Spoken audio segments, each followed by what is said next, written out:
Hace un día maravilloso, ¿verdad? No irá usted a hablarme del tiempo que hace, ¿verdad, Mr. Gresford? Ay, es que en el momento que alguien me habla del tiempo estoy convencida de que lleva otra intención. Y a mí es que eso me pone nerviosísima. Y yo llevo otra intención. Ya me lo imaginaba. Yo nunca me equivoco. Y pienso aprovechar la ausencia temporal de Lady Bracknell. Y hará usted bien. Mamá tiene una forma de volver a entrar súbitamente que en más de una ocasión he tenido que llamarle la atención. Susana, desde que la vi a usted la admiré más que a ninguna de las mujeres que he conocido desde que la conocí a usted. Sí, lo sé. Y la verdad, podía haber estado usted un poquito más expresivo, al menos en público. Siempre ha tenido usted para mí un atractivo irresistible. Es más, aún sin conocerle, estaba usted lejos de serme indiferente. Verá, como usted bien sabrá, Mr. Gresford, vivimos en un siglo lleno de ideales. Nuestros poetas no paran de repetírnoslos. Pues bien, mi idea ha sido siempre querer a un hombre que se llamara Ernesto. Ay, Ernesto. Si es que yo no sé qué tiene ese nombre, pero me fascina. Y desde que Archibaldo me dijo que tenía un amigo que se llamaba Ernesto, yo comprendí que estaba destinada a quererle a usted. Pero ¿realmente me quiere usted? Ay, compasión. Amor mío, no sabe usted lo feliz que me hace. Ay, mi Ernesto. Susana. Ernesto. Pero no querrá usted decir que si mi nombre no fuera Ernesto, no podría usted quererme, ¿verdad? Pero usted se llama Ernesto, ¿no? Sí, naturalmente.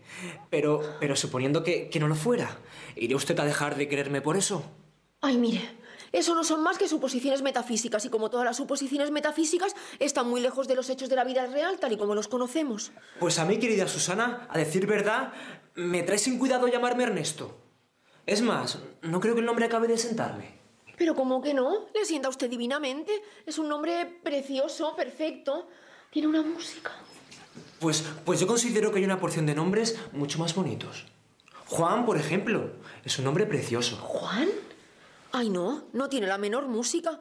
Y es más, he conocido a varios Juanes y todos, sin excepción, eran vulgarísimos. No, ¿qué va? El único nombre posible es Ernesto. Susana, es preciso que me bautice inmediatamente. ¿Cómo? No, que es preciso que nos casemos inmediatamente. ¿Casarnos, Mr. Gresford? Pues naturalmente. Usted sabe que la quiero. Y también usted me ha dado a entender que no le soy completamente indiferente. ¿Pero cómo que indiferente? Pero si yo le adoro a usted. Pero, a decir verdad, usted aún no se me ha declarado y no me ha dicho una sola palabra de casamiento. Bueno, ¿le parece bien que me declare ahora? Me parece un momento perfecto. Y es más, para que no tenga temor a un posible rechazo, que estoy resuelta a decirle que sí. Susana. Y ahora puede usted empezar, Mr. Gresford. Pero vamos, es que no tiene nada que decirme. Es que lo que tengo que decir usted ya lo sabe. Sí, pero es que usted no acaba de decirlo.